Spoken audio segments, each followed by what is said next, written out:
Ladies and gentlemen, welcome back to another Mario Nawfal X Spaces. You have made it in early and live once more for another exciting and educational show. The title up top says Breaking Down Real World Assets with At Materium. At Materium, the paid sponsor for our show today. And we have an absolute banger of a show lined up. A panel of titans have been assembled today to discuss real world assets, and none more important than my co-host beside me for another show today, David 10X. Are you ready for this one?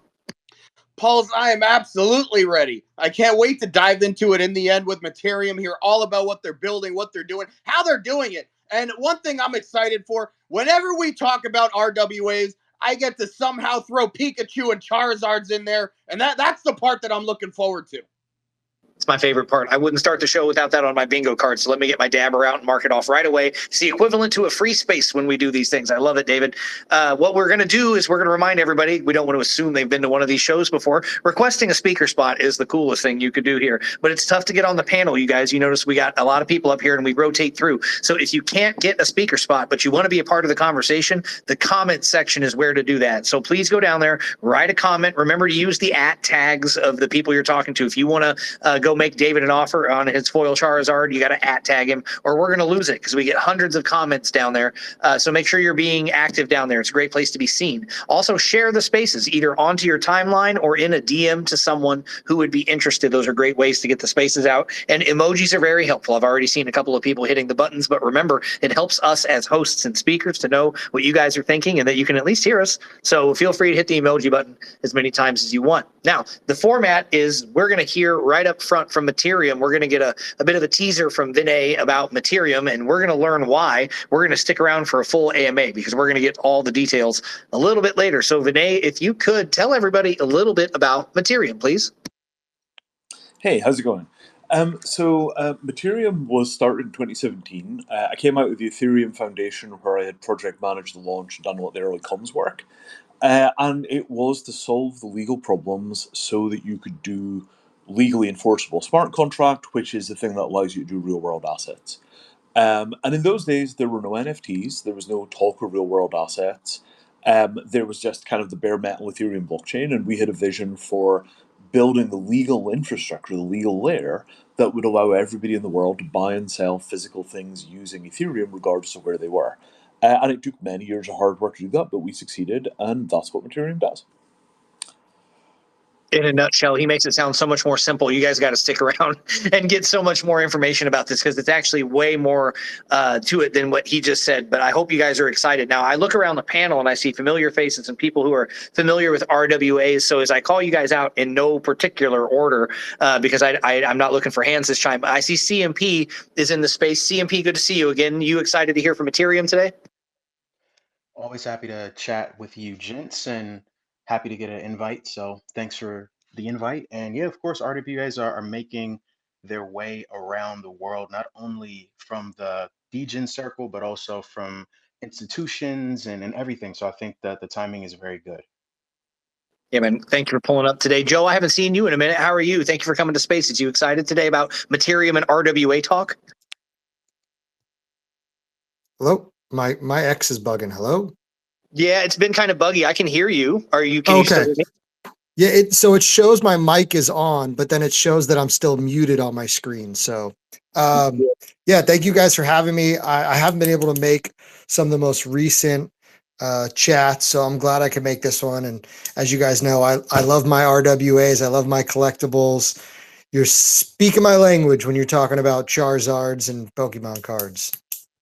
I figure, man. Thank you for pulling up. Yeah, X has been weird like that today. I've also had problems with mute, unmute notifications and stuff. Remember, if any of you guys ever have a connection problem, drop out and then come back and send a request, and we'll do what we can to get you back up. It's been weird like that today. The AI has been haunting David all day. He had one where it took him a good 10 minutes to get in here. So if you get bumped out, just come back around. Remember, in no particular order, as I look, I see Scott. I haven't talked to Scott in a long time. Scott, are you here for RWA Talk with Materium today? Yes, you already know it. I appreciate David, appreciate Anastasia Mario for the invite. And yeah, I see all homies up here. I see Matt, William, I see Iona from Doman. I'm really bullish on Doman. Shout out to Doman and Tyler, RWA World. So yeah, really hyped to be here and talk real world assets mixed with real world applications. So yeah, let's get it. Yeah, I'm excited. We got a full panel in this spaces, and everybody else, William and Tyler and AK, I see you guys. Iona, thank you guys for pulling up and stuff. So right out of the gate, first question for these things. You guys, I know David starts right away with Charizard and stuff like that, and we talk about cards. Those are the low-hanging fruit of RWAs, but this goes so much further than that. I want to ask Vinay, when you are talking about RWAs in your circles, because David and I are collectibles people, and sometimes it's like shoes and stuff. What are you guys talking about in circles for RWAs? What's the most popular thing that's being tokenized around you? So we think this stuff right now is still basically us kind of teething. The blockchain is just kind of having a little nibble here and a little there and kind of getting ready. The big push is real estate, right? Real estate is $300 trillion worth of assets. There's no electronic exchange for real estate. We still transact it the same way that we did 50, 100, 200 years ago. So we think the entire blockchain space, only really makes sense at scale as being the global home for real estate transactions wherever you are all over the world, right? That's the real world asset that has no exchange. You talk about treasury bills, you talk about gold, the blockchain needs those things and they will be very useful and very profitable. But the place where the world needs the blockchain is real estate, because who wants to pay 6% for buying a house, which, by the way, is the American norm until this year? So, for us, it's kind of like everything is a warm up until we start seeing trillions of dollars of real estate transactions a year. And that volume is what will then support the future of the blockchain space for the next 20 years.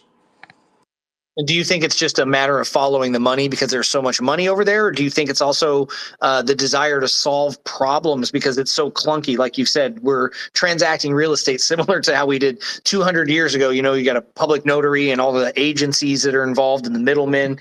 So is it a combination of these things, problem solving, or is it all money chasing? What do you think?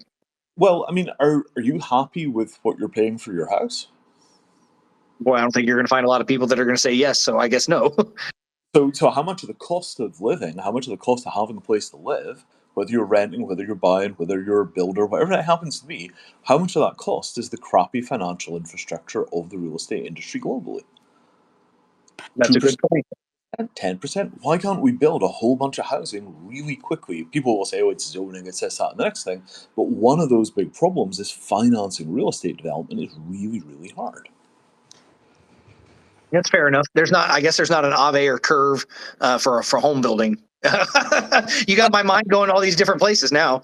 But why not, right? I mean, if you think of the amount of money rolling around in the blockchain space, if you wanted to build, let's say 200 apartments in New York, one of the most expensive places in the world to build, and you had the right kind of financial package, the right kind of deal, and then you tokenize that sucker, that only needs to happen 2 or 3 times before the entire building industry perks its ears up and says, wait, we don't have to deal with the banks anymore?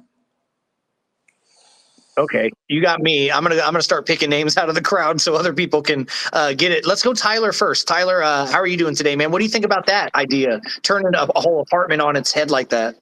Yeah, I'm doing really well, Pulse. Thanks so much for having me. And, let me tell you, you guys are in for a huge treat here with Vinay because as the co-founder of RWA World, we have a database of over 400 real world asset companies, and very few impress me as much as Materium. When Vinay talks about a better financial system, he's not just playing for the Charizard cards, he's playing for the entire tokenization of value, the entire paradigm of securing assets on chain. And the part that I think is most important that I would underline about Materium's solution is that it's going a step beyond what the typical token guarantees are that come from tokenization. What I mean by this is Vinay is very obsessed with solving the problem of investor protection and recourse. What I mean by that is rights and warranties that are secured across 170 jurisdictions. That's what you're getting with the Materium Asset Passport. So when he talks about alternative financing systems for, real estate, for property, for apartment complexes, it's very possible in the future that Materium is building because they're building the legal and technological substrate that makes this industry serious and recognizable by governments, because we can't just be in our own sandbox in a parallel financial system. It's time to move Bitcoin, or it's time to move blockchain into a goods and services economy. So that's sort of the vision of Materium. I couldn't be more excited and bullish about it. So I'm really grateful for the opportunity to kind of just add it and chime in on what Vinay is saying. Having spoken with him a lot in the last several weeks and months, this guy's the real deal. So Materium is really, really innovating, not just on a technological level, but even another layer that's very important. We have to recognize the legal rights and warranties and insurance claims that can protect these assets. This is going to be such a multi-syllabic space. You're talking about things like multi-jurisdictional responsibility, and this is going to be so good. I'm so glad I called on you, Tyler. Thank you for joining in. William, what do you think about this stuff too, man? Do you think this is a huge deal trying to crowdsource an apartment building, or for you and me to get a shot at this finally? No, definitely, dude. That's one of the reasons I'm so bullish on tokenizing things like real estate and just and finance in general, because you're basically allowing the little guy to like really to get in on this thing, one, and two, you're allowing capital to form much more easily and much more transparently and more efficiently. And so I'm always bullish when it comes to tokenizing anything on the blockchain, just because of those reasons. So I'm really excited to hear more from Vinay. I've talked with Vinay quite a bit, as well as Tyler from RWA World. We've had many spaces together, so I'm really happy to share a stage with them again. What do you mean the little guy, Tyler? Can you make a comparison when you say the little guy? Who's not the little guy? What do you mean?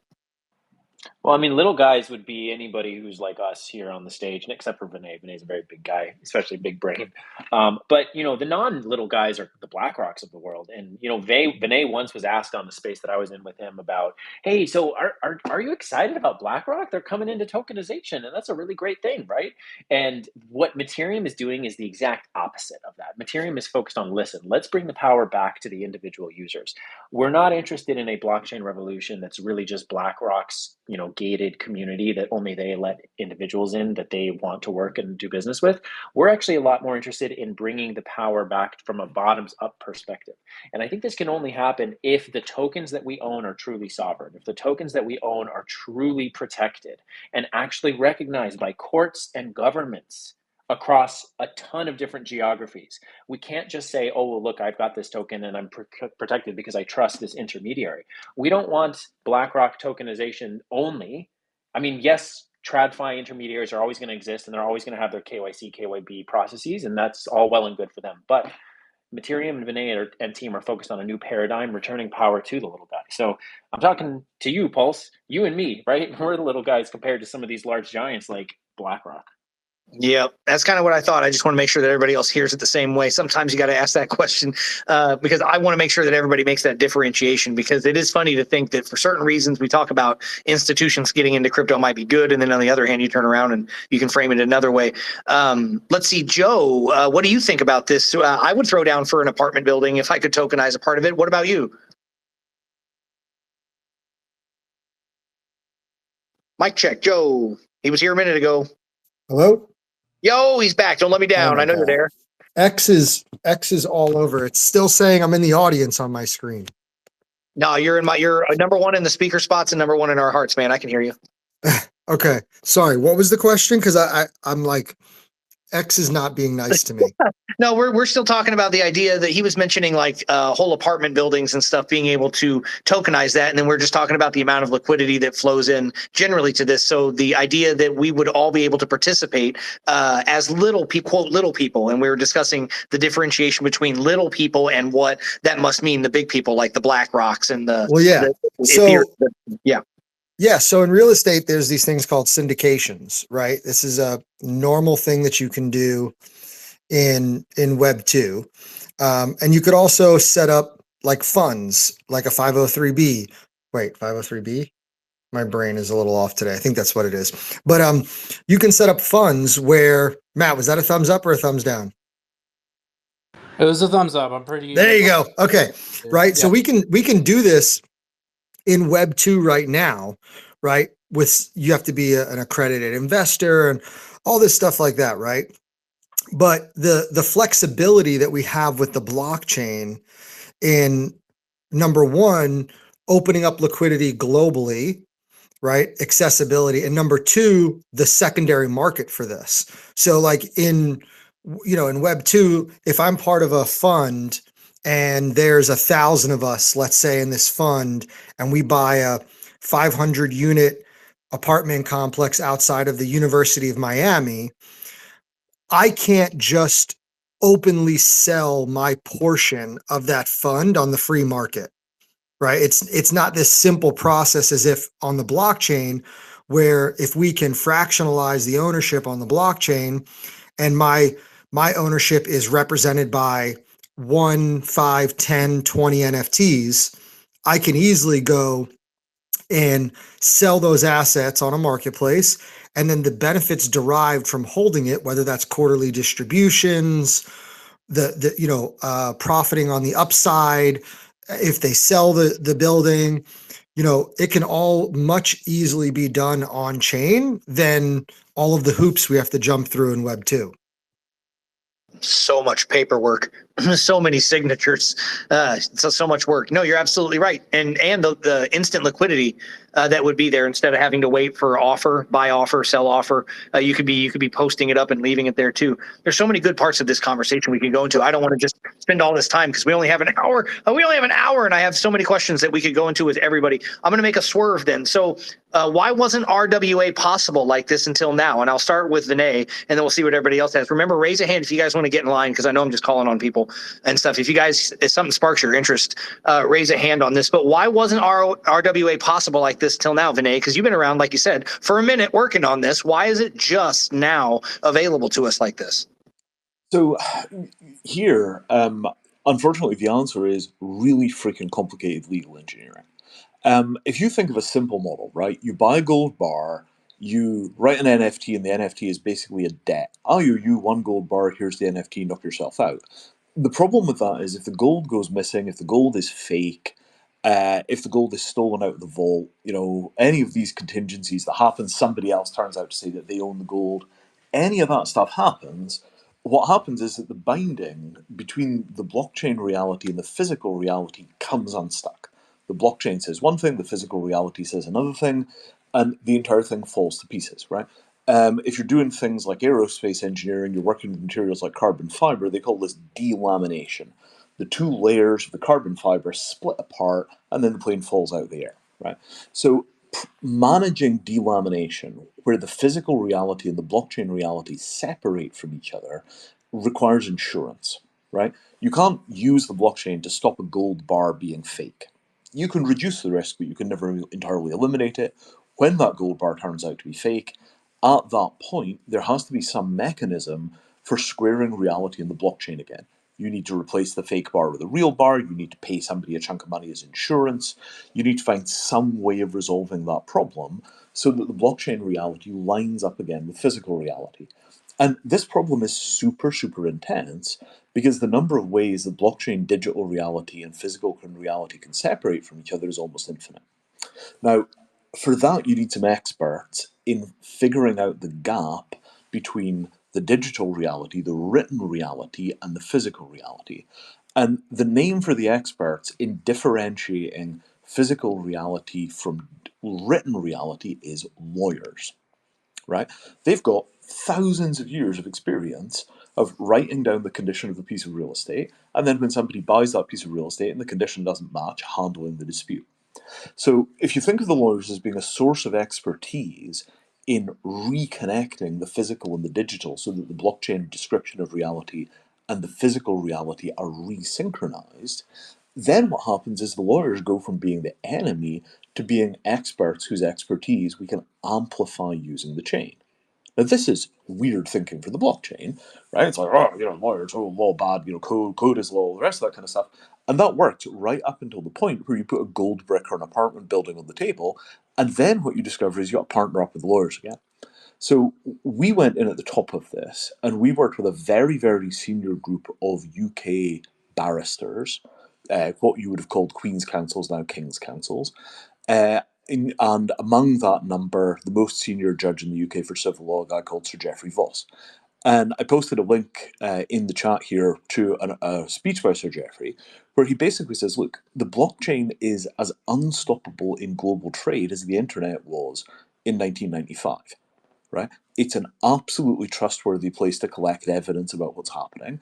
It's going to be present in every single area of finance and commerce. And we, the judiciary, think that this is a great thing because it handles all the evidence collection problems that we hit in the real world. Now, think of that in contrast to the American situation. You're never going to see an American judge talk about how great the blockchain is. And that is because justice is very politicized in America. In the UK, justice is not nearly so politicized, and the City of London has been providing commercial law as a service to the world for 1400 years as a continuous heritage.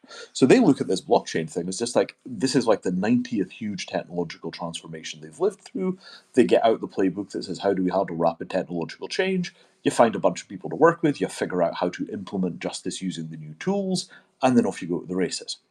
So, what I want to basically suggest here is that everything you think you know about the struggles of getting the blockchain adopted, most of that is European, or almost all the rest of it is American.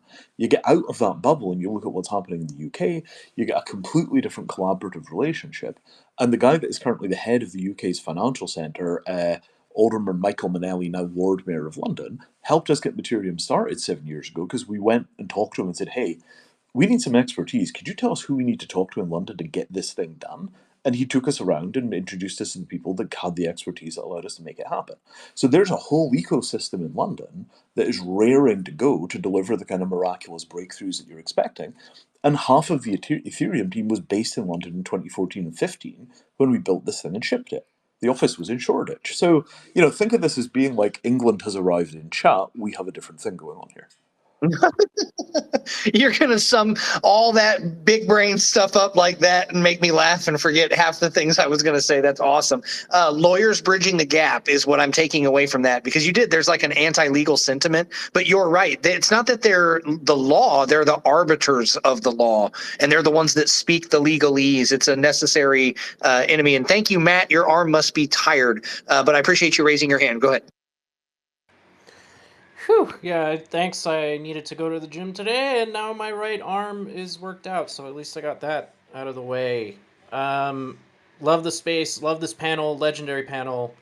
To circle back to the question, why wasn't this happening earlier? Vinay and I were actually talking about this yesterday in a space at the Forge, and I think it goes to show like where we are as a market right now. We're leaning into doing stuff like democratizing access to real estate deals by helping out the little guy, like we were mentioning earlier. So that's what we're doing at the Forge, and I think one of the big things that allowed us to get here now and not earlier, beyond market maturity and industry maturity, is proper business practices. We were talking about this on our space yesterday, and I think it's so important to bring up in this moment, because if you're hiding behind a PFP, if you're not willing to hop on a call with me, to talk about business, if you're not sharing or doxing, as they say, your history in the workplace, who you are as an individual, I just, it leaves us up to being at the whims of scammers. And there was kind of a bifurcation in the beginning of Ethereum where they could have gone down the path of building proper businesses with proper due diligence and all that stuff, but you kind of got it left to you left it in this open marketplace where eventually it got taken over by the so-called scammers that people see in the mainstream. So I think with where we're at now and where we're heading with all of the regulation that's happening in the EU, and even more broader markets, as we kind of trek forward, we'll see that more proper business practices are being implemented with the newer projects, and as Web3 kind of takes the world by storm, so to speak. Those are all good points. I would do a room reset right now, David, because I've got about one more question left before we would do the AMA. You want to shake it up a bit and remind them folks who we are and what we're doing? Absolutely, Pulse. This is one of my favorite parts of the spaces, aside from talking about tokens or Pikachu. But all you listeners down there, we know what you came here for. You're waiting for that AMA segment in the end with Materium. Hear all about what they're doing, how they're doing it, where gold is involved, and all of that fancy cool stuff. Drop us a question in the bottom right. Let us know what you want to know from Materium. That's what me and Pulse are here for. We're going through the comments. We want to make sure that all of your questions get answered. You come here and get all the value you want. everything, all of the alpha, the last 15, 20 minutes of the spaces, it's going to be there. Retweet it. Let everybody know that we're going to be talking to Vinay, Materium about everything they have going on and what's to come in the future. I mean, this thing is going to be big, everybody, and you do not want to miss it. Pulse, back to you. So the conversation about little guy versus big guy is where I'm pulling this one from, and we can make our way around the room. And I don't even need to go to Vinay. Don't take it personal. I just know I know where you're gonna feel on this one. But then, does that mean that things like BlackRock are kind of an existential threat then to what we're doing? Do they represent the government? Do they represent the big guy? To the rest of you guys that haven't had a chance to speak, as I circle around, I want to give everybody a chance to get on the mic at a Mario show. Iona, I haven't heard from you. AK, we haven't heard from you. Iona, what do you think? Is BlackRock a problem? Are they the problem in the room? No, not really. I actually think going back to the little guy versus big guy conversation, I think that for the little guy to benefit, we need the big guys to heavily invest in infrastructure and in security. And I have to be honest, it almost feels counterintuitive for me to have a bullish stance on tokenization and RWAs, given that just a few years ago during my time at Citigroup, I was growing extremely frustrated with financial giants whose perception of crypto was somewhat limited almost exclusively to this angle of tokenization. And there was definitely no appetite to move beyond that. Well, obviously, things in my perception have changed in the interim, mainly because I'm now part of a project which specializes in tangible asset tokenization and even tokenization of economic behaviors and profiles. But I want to go back to why I think BlackRock, but not just BlackRock, just this institutional involvement and also inflow of capital is relevant. So if we look at recent developments in the RWA market, the potential is really, really huge. For instance, RWA tokens reached a market cap of over 2.7 billion in February. And if we look at what it is all about, it's about global access and liquidity to traditional assets, basically. Now, if we look at just the segment of the US Treasury tokenization alone, we've got Franklin Templeton, we've got BlackRock, which was mentioned quite a few times with the BlackRock USD Institutional Digital Liquidity Fund. Cannot believe I managed to say that. They created that with Securitize, and then Ondo, which launched the Ondo short-term U.S. government treasuries.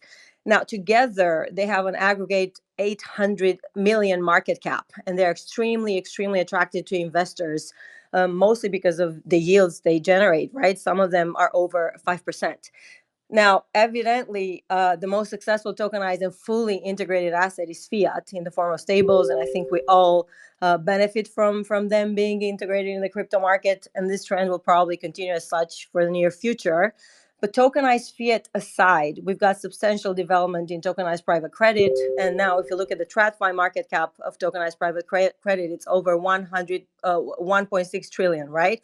And then commodities, equities, and funds. So as already stated, this shows an extremely bullish stance on RWAs, and it shows why we need this institutional inflow. And now if I look at the segments of direct interest to me and to us at Domin, we've got gaming with an estimate of 450 billion in revenue for 2024. And then the e-commerce space with an estimate revenue of a bit over 4 trillion into 2024. So if just half of that value somewhat reaches on-chain rails, then I've rested my case, right? And so I still believe, again, coming from a stance of someone who was anti-tokenization in 2017, 2018, mostly because I thought it was boring. I believe that we need the big guys, and we need the big guys for at least 1, 2, 3, 4 years. And then it will be easier to onboard masses into crypto via tokenization and via that channel from off-chain environments or Web2 environments, as we want to call them, into Web3. So yeah, here I am with a changed stance. I'm now bullish on RWAs. You're getting used to it, though. I can tell that you knew. Exactly. I could tell you knew it was coming. That's why I was excited. I appreciate your input and your perspective on it. AK, how do you feel then? Do you feel like she might be right that we need that big money to come in, or are they the bad guys from the get-go? No, I definitely do agree with Iona's point here. Definitely, around the same time she quoted in 2017, I was in the private equity space as well. Looking to develop and tokenize primarily real estate, really being the bigger, more streamlined and mainstream asset. But we faced a lot of challenges, and as Iona has pointed out here, the bigger challenges that were always faced were just the bigger institutional adoption was abysmal. Obviously, we like to highlight certain uses of tokenization, like increased liquidity, transparency and trust, fractionalized ownership, accessibility, etc. And these were all great things that a lot of the industry and people that were early adopters of crypto foreseen the uses of how we can integrate the blockchain into real applications, and primarily, really, it's I would say real estate is the biggest driving force. Now, going forward, where we are today, I don't like to have a stigma around RWAs being kind of like everything must become digital and tokenized. And I think that there's some very key cornerstone I guess industries or types of assets that would probably very much so benefit from tokenization. One being obviously real estate, and I think others would be more things like arts and collectibles, and potential securities in the future. And I think that tokenizing really gives people an ability to have the whole, really, the total belief of fractionalized ownership, as well as the ability to have the liquidity there for integration and exit. Why? Because it's more of a tribal thing. It's more of a decentralized world thing, as opposed to not. And I think things like, for example, if I was to ever have a chance to have a fractional ownership in a one of one Pikachu card that is the best on the market, I might bite, and I might have a little bit of that if the infrastructure is set properly. So, one of the reasons why, not to stay too long, I would say, to answer your question, why the big guy is very important. It lays the infrastructure for the smaller people to be able to adopt the systems and build that trust. And unfortunately, the small guys don't have the ability to build as much trust as the big guys and the big names and the big drivers of money and liquidity. And finally, I think Materium is very important in being able to provide, the biggest thing that stood out to me in reviewing the website just briefly here, is the ability to operate and sell across many jurisdictions globally. So whereas we always have a problem with the U.S. jurisdiction being our biggest regulator, or I guess North America biggest obstacle is our regulations and ability to get around certain type of investors and accredited, and who applies and who doesn't. I would say on a global scale, if you figure that solution out, it would help kickstart the entry and the jurisdiction and framework that would go into the U.S. system.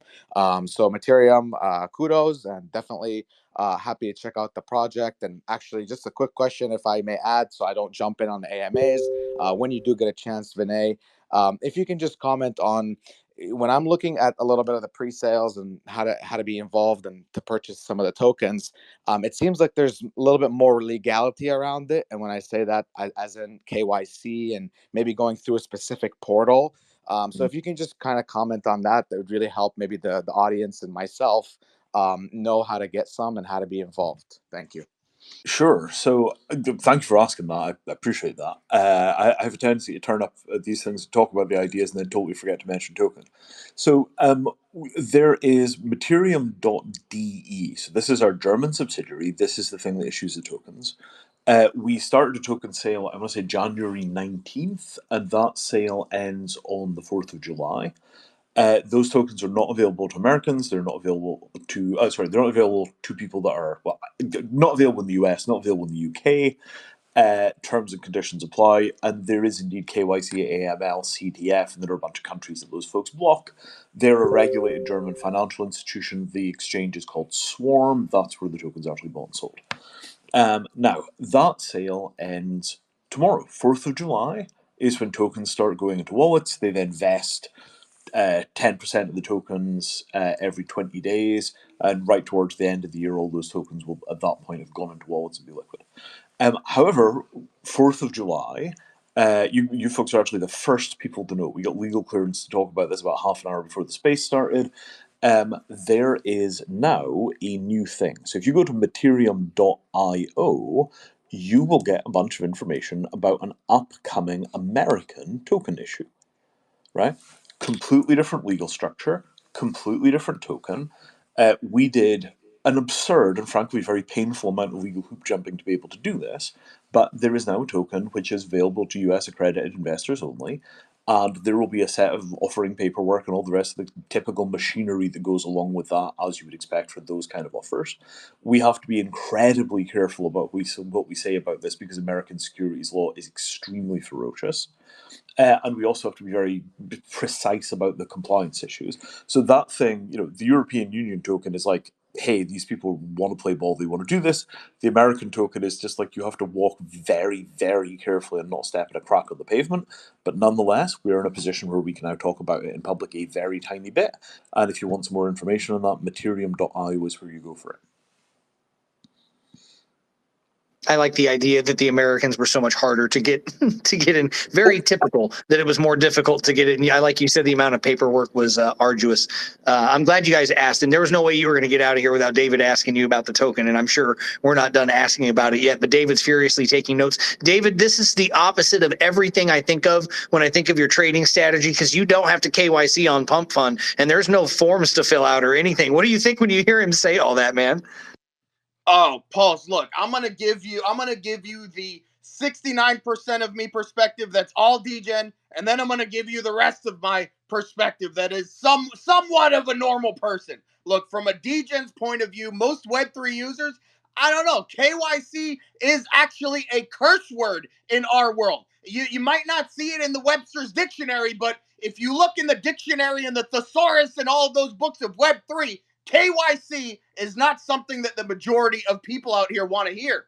But, times are changing. We're opening up to the process of it as long as it's a reputable company. The majority of exchanges out here, they want you to KYC. Legitimate businesses in the real world and most in Web3, they want to know who their customers are. We want to know who we're dealing with, and there's nothing wrong with that. But good luck trying to get a meme coin trader to do it on Pump Fund. That's not realistic. That's not even realistic on the moon.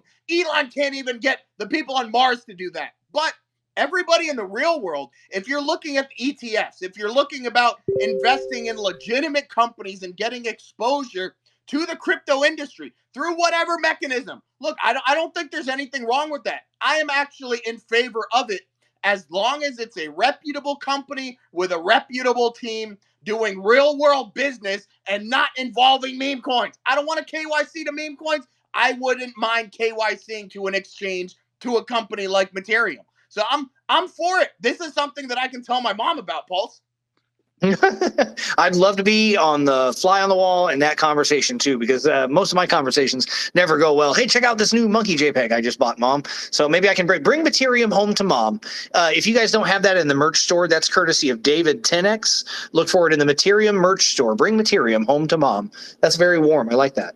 Let's pivot right into the AMA because we already started off with a great question. AK asked a great question, and looking at the clock, we're right about that time anyway. So we're going to pretend for just a second like we hadn't already heard from Vinay about some of the things they were doing. But what I'd actually like to get is he touched on this a little bit in the beginning.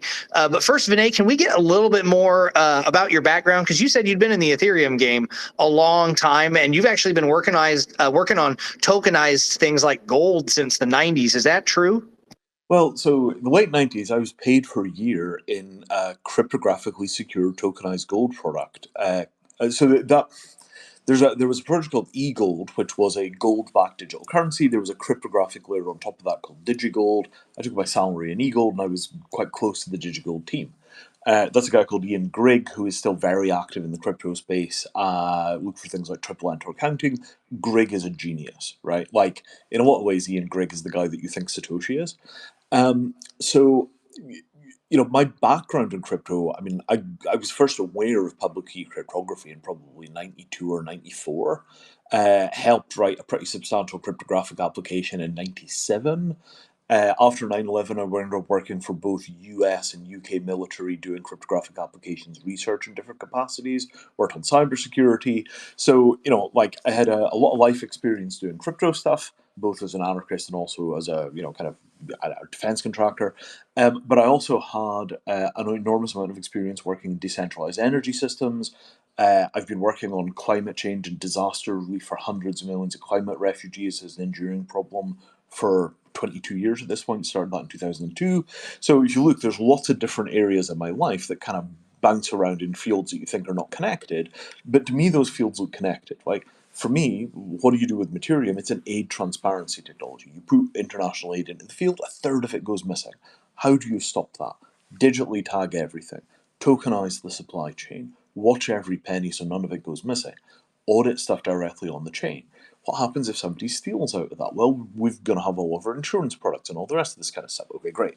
What about renewable energy? Well, what if we did one NFT per solar panel? Well, then you could just buy solar panels as NFTs, and then you could get yield from those solar panels because they're your physical property.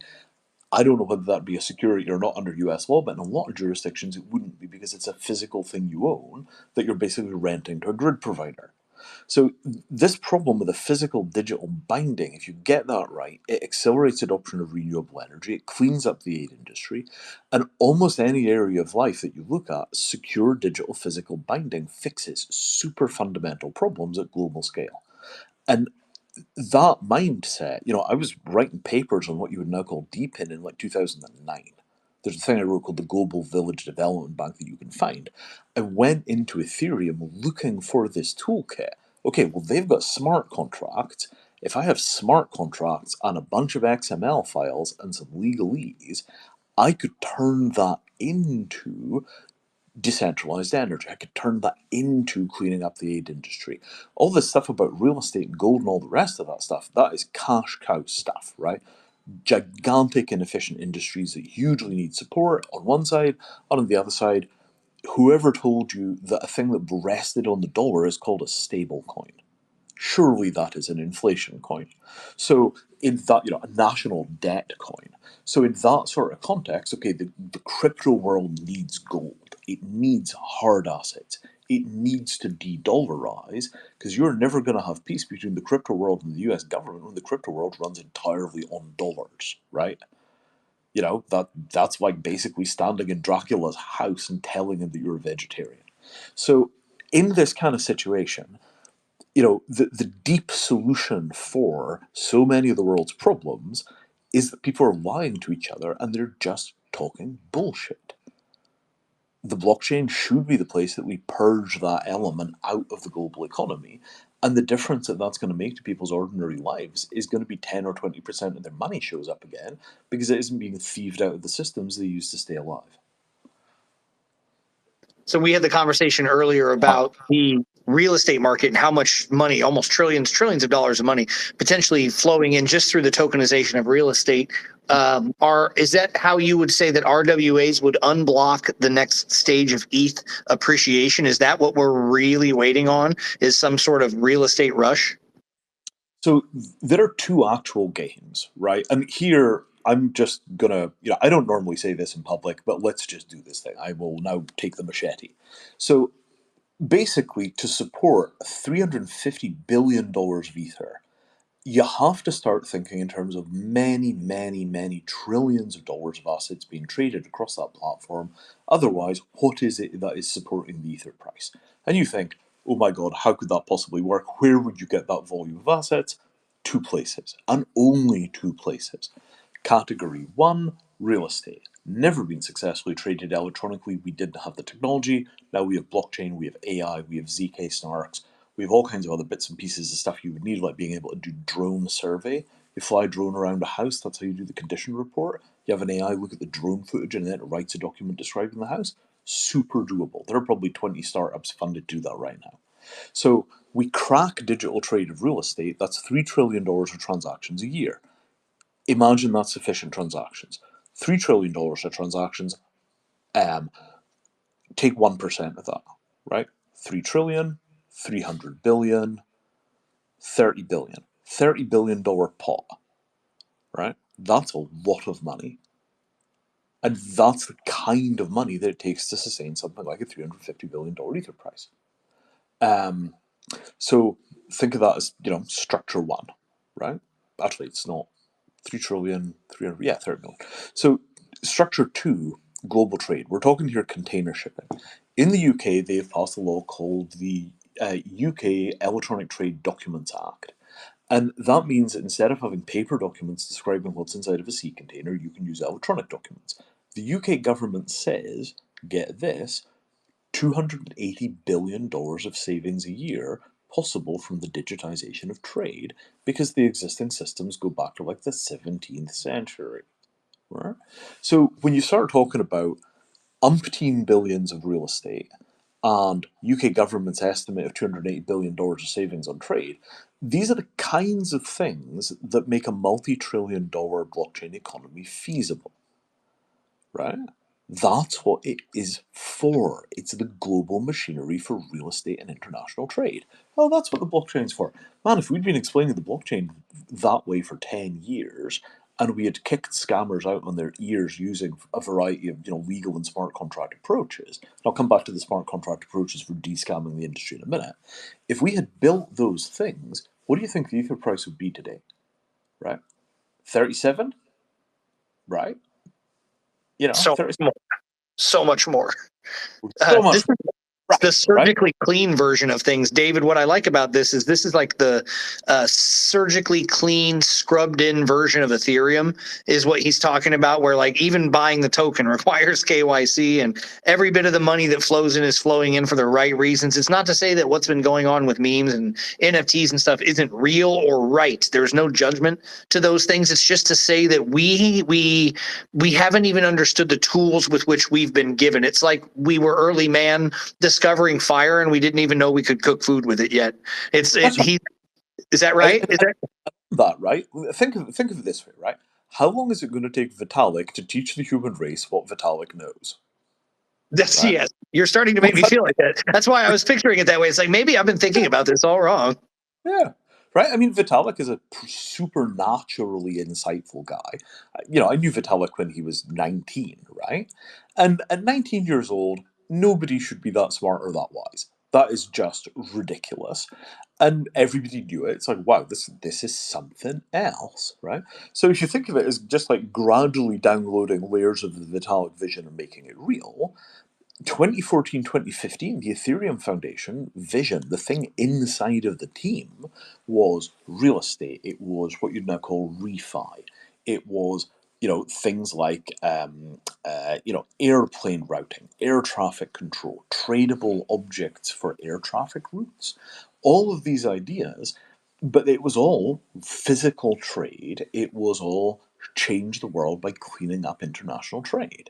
That was kind of the core vision of what Ethereum was going to be used for. I remember us standing around looking at the first NFT in some bar, like, wow, CryptoKitty. They put an image onto a smart contract? Wow, I'd never thought of that.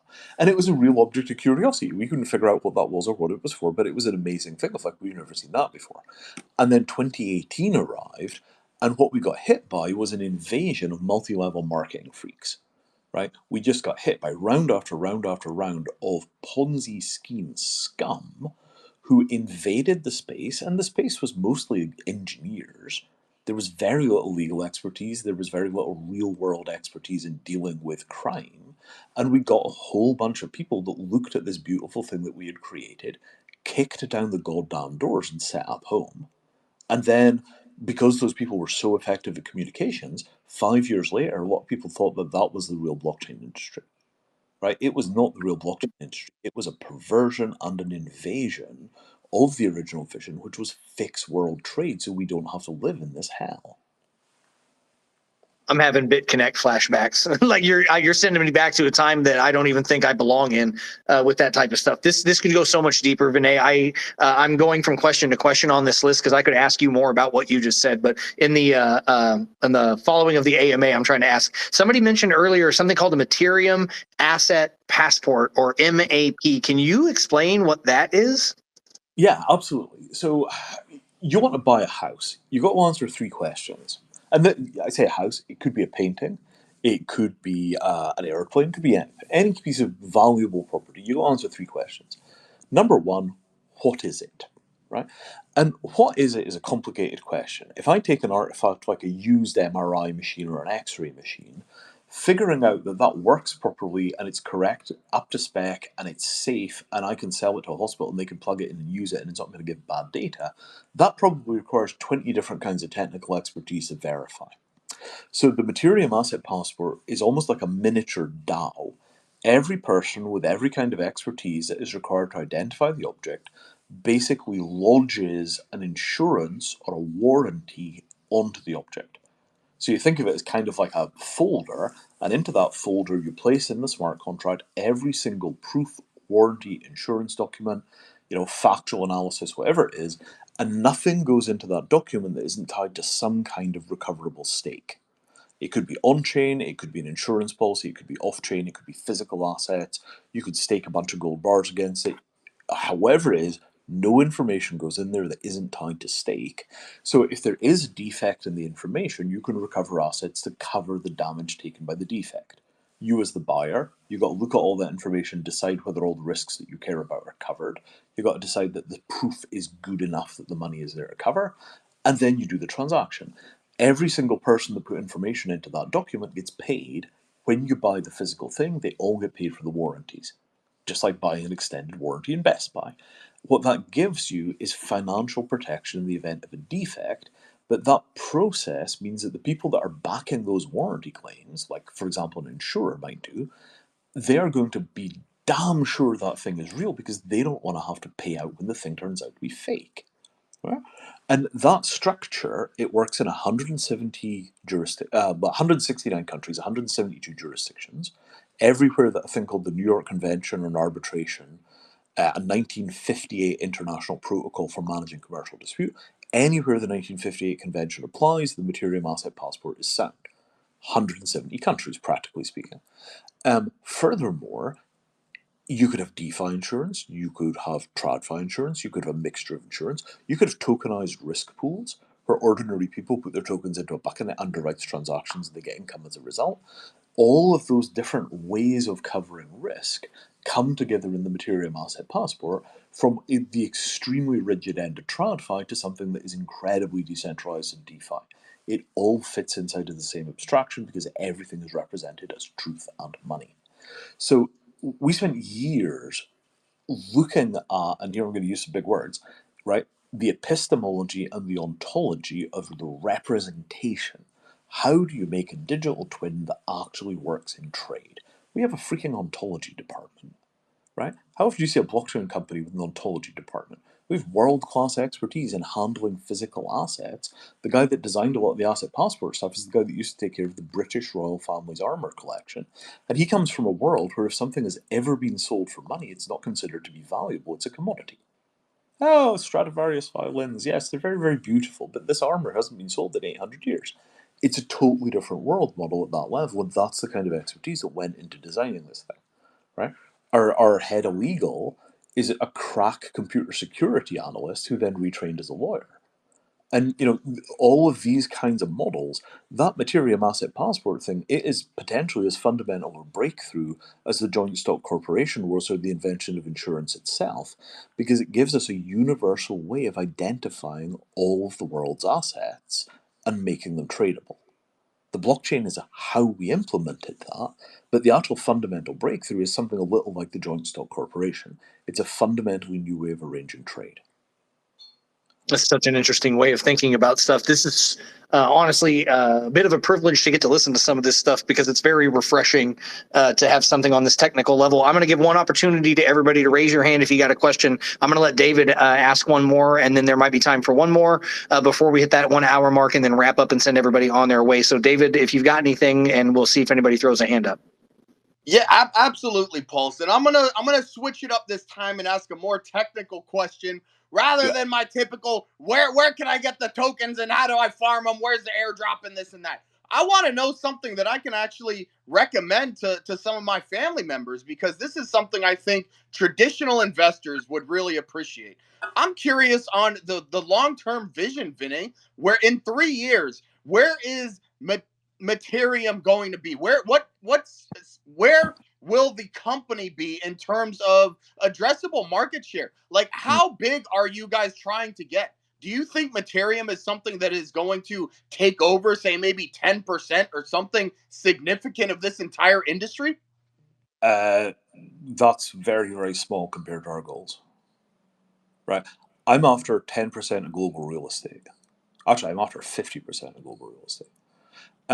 Visa was founded by a guy called D. Hawk. D. Hawk was a visionary. Visa is founded so much earlier than you think. It's founded in the 1950s. I used to work with a charity that D. Hawk funded called Chaotic Commons, and that was all of his knowledge about the Visa approach to governing global systems. And I worked with that thing for years. During the pandemic, I was looking around for inspiration. I'm like, why don't I just call D Hawk? And so I did, right? Got a phone number, talked to him. We spent hours on the phone going over the ways in which I had constructed Materium on the Visa template. Visa works for things that you can pay for with a credit card. When you get to something which is too expensive to pay for with a credit card, Visa stops working. Now, that is not really what the Visa company should have done. Somewhere in the 70s or 80s, Visa should have figured out how to handle invoices, and then it should have figured out how to handle real estate, and if they'd done that, there'd be no room for Materium, there'd probably be no room for the blockchain. But Visa stayed in the consumer domain. That left all the real estate transactions and all the business-to-business stuff being done basically by people emailing people PDF files, right? The whole world runs on email PDF files. So what Hawk and I basically figured out was that Materium was viable. Oh, that takes the Visa principles, it reapplies them to trade, it uses new technology to come manage a bunch of the transaction costs. No reason that shouldn't work. And if D Hawk had lived longer and been in a better chance, that we would have been able to announce Hawk as an advisor, because he certainly gave us plenty of advice. Likewise, Sir Geoffrey Voss, the guy that did the digital dispute resolution rules that we use, um, he explicitly says, look, the UK wants to terminate all of the blockchain transactions that need legal cover in the same way that we terminate all of the derivative contracts that need legal cover. Any derivative contract anywhere in the world, if something blows up, odds are that wherever that thing was issued, it's going to get sorted out in the UK if something goes wrong. Gee, maybe we should do that for the blockchain. And in that document, which I posted in the chat earlier on, he's casually talking about $600 trillion of derivatives get sorted out in the UK, £600 million of derivatives. So the scope of this thing is UK government says, there's $280 billion of savings a year. To get $280 billion of savings, you have to move multiple $trillion of goods. So we spent 7 years building the industrial architecture that is scalable, all asset classes, all countries, all transactions. You can integrate AI, you can integrate the existing insurance people. You finally get the digitization of invoices, and you get digital identities for physical things in the same way that we've got digital identities for insurance products. And the last time that there was a major overhaul not insurance products, bonds, securities. The last time that there was a major overhaul of these fundamental systems of trade was in the 1980s. It was called Big Bang, and that was when we stopped trading stocks and shares on paper. Electronic trading coming to stocks and shares was mid 1980s. Before that, stock markets were literally physical rooms where people turned up in special clothing. There was a kind of jacket that you wore if you were a trader. And the trading floor was people making these strange looking hand signs to each other, and people running backwards and forwards with paper notes recording the deals and then reconciling the paper, and the trades would settle 2 or 3 days later. When they digitized the stock market, the current modern financial system was born. And then we stopped, and we didn't really digitize anything else until we got to kind of like documents in the 1990s. We got into music and movies in the early 2010s, and then it kind of stalled out. So my suggestion is we digitize the physical logistics of container shipping, and we digitize the real estate. And by the time you digitize those things, you've got tens of trillions of dollars of assets on chain, and not the stuff BlackRock is talking about, which is assets that already have digital identities like treasury bills. Here's a treasury bill, here's an IBM stock. Those things already have digital identities. You move from one digital system to another digital system, maybe you change the margin a little, the world will not change. That's already digital. What I'm talking about is sending an AI out to buy you a house and having it come back with options and knowing for sure that everything that it tells you is true because it's interpreting the material in a Materium asset passport. What I'm talking about is being able to run global optimization, linear programming, AI, quantum computers, take your pick. Run global optimization over a fully digitized global trade network. How much waste is there in the global trade system? Food is 50%, right? Manufacturing, 20%, 30%, 40%. Right now, we don't have the data to use AI to clean up the global manufacturing system and take out all of the waste. World's desperate for natural resources. We're jammed up against global warming. Nobody has enough money. All of those problems, the waste is one of the places where we can reduce the size of the global problem without disadvantaging anybody or without fight with them. But what you need is a clean way of digitizing the world. So that was what I left to do. 2017, right? I'm going to go figure that thing out. And fortunately, we were able to keep the company funded for years while we did the basic research. And then we started doing a little bit of, experimentation. We worked with William Shatner from Star Trek. We did some gold bars. We did a bit of this and a bit of that. And that was enough for us to kind of have confidence that it worked. The most expensive thing we ever sold was a trumpet belonging to an Australian DJ called Timmy Trumpet. That went for 30 ETH, which at the time was $102,000. We've listed a $2 million piece of real estate. But the critical thing is not the testing of the systems that we've done. It's that the people that actually run the global financial system take us completely seriously. If you look at the global, the UK Jurisdiction Task Force Digital Dispute Resolution rules, Materium's quoted on page 4, and we were parts of that process. We ran the workshop in 2017 that was the real first point of contact between the blockchain world and the UK judiciary, and I'll post a link to that in a minute. So, we went out there to totally fulfill the promise of Ethereum that it was going to be the thing that changed the world for the better permanently. We took that completely seriously and we went out and we built it.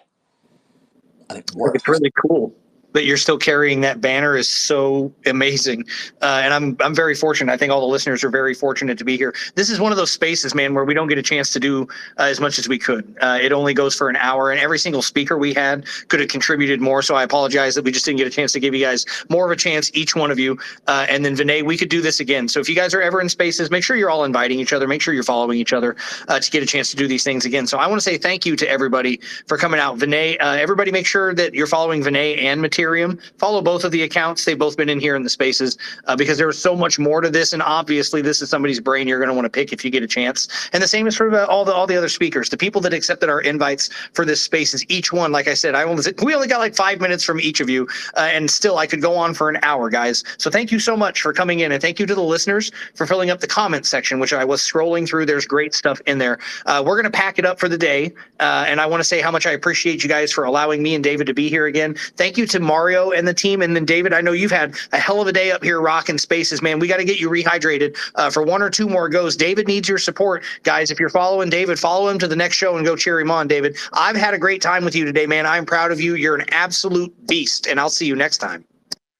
Absolutely, Pulse. This one was great. I love a refreshing RWA space in between a few meme coin degeneracy ones. Nothing like it. And I want to thank all of the listeners for coming out, all of the speakers for coming up, Vinay, Materium for doing everything you guys are doing. We will see you at the next Mario Nawfal in the Roundtable Spaces. I hope everybody has a great day.